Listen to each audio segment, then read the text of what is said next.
Buenas noches, soy Karina de Lucía Hernández. A continuación les daré a conocer sobre el tema de análisis y control de sismo resistente en casas convencionales de Cintalapa, Chiapas. Sobre este tema es importante conocer los antecedentes de los problemas. Se podría decir, debido a los hechos ocurridos del 7 y 9 de septiembre, ya hace 3 años, hoy en día se ha aventado más en ese tema de los sismos, recordando una gran amargura los desastres de este tipo. No obstante a las necesidades por implementar nuevas tecnologías para poder prevenir y hacer que los daños sean lo más mínimos posibles, han sido grandes necesidades para nuestro país. Por ejemplo, uno de los más grandes científicos mexicanos, Víctor Cruz Atienza, en una de sus publicaciones nos dice que el 5 de septiembre de 1910, como parte de la fiesta del Candelario de la Independencia, se inauguró el primer observatorio en México, el cual tenía como sede de la Estación Sismológica Central de Tacubaya.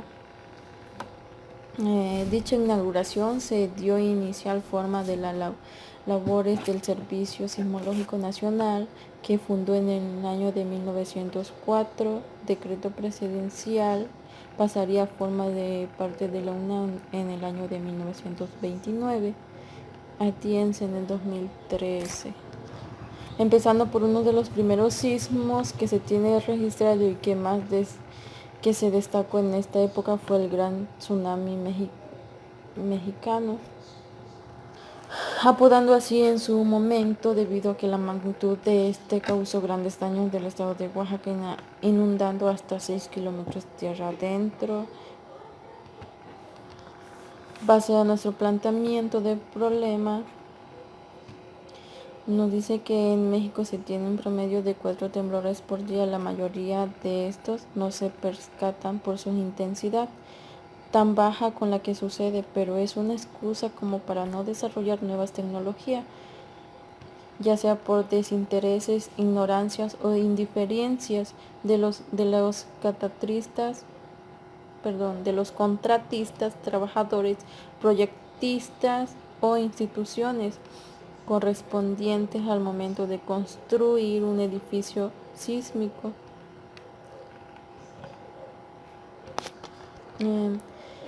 Esta investigación plantea resolver incógnitas que se han tenido en este tema a lo largo de nuestra historia, como por ejemplo la empatía que se origina en el desarrollo de construcciones de edificaciones antisísmicas. ¿Cuáles son los obstáculos que impiden estos avances tecnológicos para las construcciones? La desinformación y responsabilidades por parte de la sociedad de no tomar en cuenta una estructura antisísmica, o sea, la posibilidad de modificación. Nuestra situación referente a las construcciones de casas convencionales antisísmicas. Se cuenta con los recursos suficientes como para poder mejorar las construcciones de tales magnitudes. Se toman en cuenta las normas y reglamentos de construcciones adecuados para llevar a cabo la obra. También, por ejemplo, cuáles son los reglamentos que son necesarios cambiar con respecto a la zona a la que se va a construir. Las consecuencias que traerían estas si no se siguen adecuadamente. Se puede decir que gracias a estos factores se obtiene una problemática de proporciones mayores. Las consecuencias de una mala infraestructura y de un mal control de estos son mayores a lo que pueden esperar. Para mi justificación, podemos decir que la siguiente investigación se fundamenta en el análisis estructurales convencionales de casas habitaciones, exponiendo sus características para poder determinar las problemáticas de estos sismos. Esta investigación pretende hacer entender al lector, hacer conciencia de una forma más realista la situación por la cual pasa nuestro país sobre este tipo de problemáticas en el tema de la ingeniería civil, proporcionándoles toda la información necesaria para que pueda entender por lo menos tener conocimientos básicos respecto al tema. Aquí encontrarán información como definiciones, terminologías y conceptos que podrán ayudar a entender más el punto final de la investigación. Esta investigación se fundamenta principalmente para las siguientes razones, que es para un público en general, dándole a entender la importancia de la materia ante la sociedad, suscita la prevención de accidentes, catástrofes de gran magnitud, tiene relación con una de las más grandes problemáticas de la ingeniería civil, promueve información verídica y confiable, analiza y estudia problemáticas de las casas, habitaciones convencionales. También presenta al lector una problemática que se ha ignorado a lo largo del periodo del tiempo, actualizando la información y exponiendo también nuevas formas para la resolución de estos. Aconsejar y sugerir al lector también las normas y reglamentos para poder llevar a cabo un proceso constructivo. Muestra las consecuencias del problema cuando no se llevan al pie de la letra. Vamos a ver cómo hacer casas que resistan terremotos y cómo podemos construir casas que resistan terremotos. Una casa o edificio que resistan a lo sísmico cuando sus diseños estructurales contemplan dimensiones materiales, proporciones y resistencias en conjunto, respondiendo a las normas y reglamentos de edificación vigentes de la región. Estas normas se edifican indicando las condiciones mínimas que se deben cumplir las construcciones basadas a la incidencia sísmica de la zona. Por ello es importante que desde el diseño estructural, durante el proceso constructivo, no solo se cumplan como el mínimo de esta indicación al construir casas que resistan terremotos. Si no se supere, pues siempre existen las posibilidades de que se presenten un sismo de mayor intensidad a lo previsto y es primordial resguardar la seguridad de los habitantes, evitando que es posible colapsos totales o parciales. Si vivimos en una zona de riesgo sísmico y decidimos ser precavidos, es importante que consideren ciertos detalles a la hora de proyectar una casa, planear tomando en cuenta aspectos como la ubicación del terreno, las elecciones de los materiales, la gravedad y la proporción de los volúmenes pueden marcar la diferencia entre el desastre y la seguridad de nosotros mismos.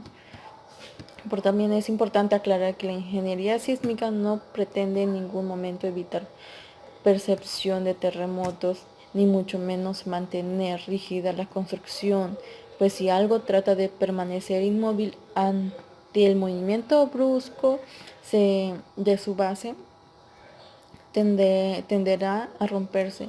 Su finalidad es que la construcción se adecue al movimiento lo suficiente para evitar su rompimiento, pero sin perder la estabilidad y resguardo de seguridad interior. Antes de proyectar cualquier construcción sismo resistente, es indispensable conocer el suelo que habrá de soportar. Por ejemplo, este debe tener una buena capacidad y flexibilidad. Los suelos de componentes gruesos, ¿qué quiere decir? Como gravas arenosas, arenas arcillosas, los consolidados que han sido expuestos a fenómenos naturales, compactos y duros, si son aptos para construir. Están también los suelos blandos. ¿Qué son los suelos blandos? sueltos que son fáciles de excavar, finos, arenosos, limosos o arcillosos, a los que conforman de materiales acumulados, no originarios de sitios, no son aptos para la construcción. Por ejemplo, la cantidad de agua en el suelo es inversamente proporcional a su calidad para la construcción. Cuando hay saturación de agua y el nivel freático está a menos de 2 metros de profundidad, el suelo es malo. Si el agua se encuentra a nivel más profundo, entonces el suelo es bueno y estable. También se encuentra lo que es el suelo plástico. Bueno, son aquellos arcillosos o limosos que al recibir agua se transforman en barro, se desforman y pierden su resistencia y capacidad mecánica. Estos no son aptos para la construcción.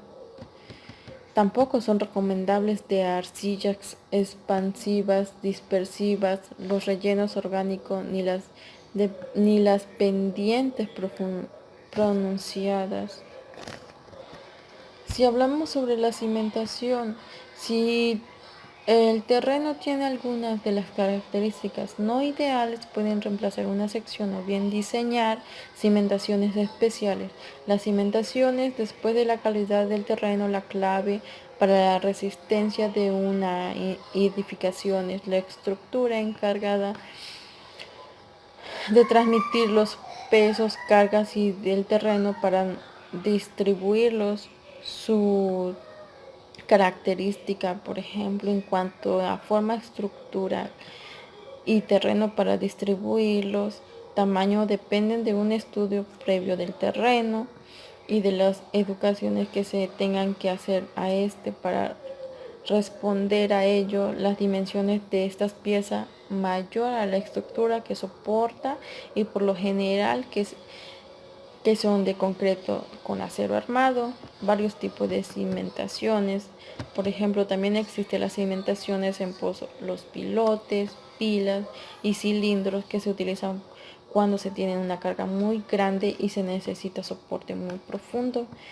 Sobre las zapatas, existen las zapatas individuales o aisladas que soportan las cargas de una columna a la vez. Las zapatas corridas soportan la carga de muros y varias columnas. Y la losa de cimentación es un conjunto de zapatas corridas y combinadas que se unen en la misma pieza, de preferencia monolítica.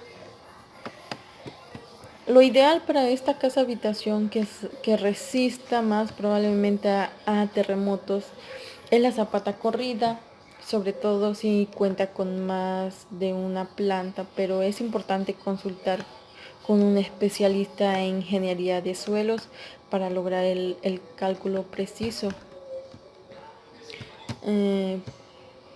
Eh, por supuesto, la altura y los números niveles determina la carga que deberá soportar el suelo y la cimentación.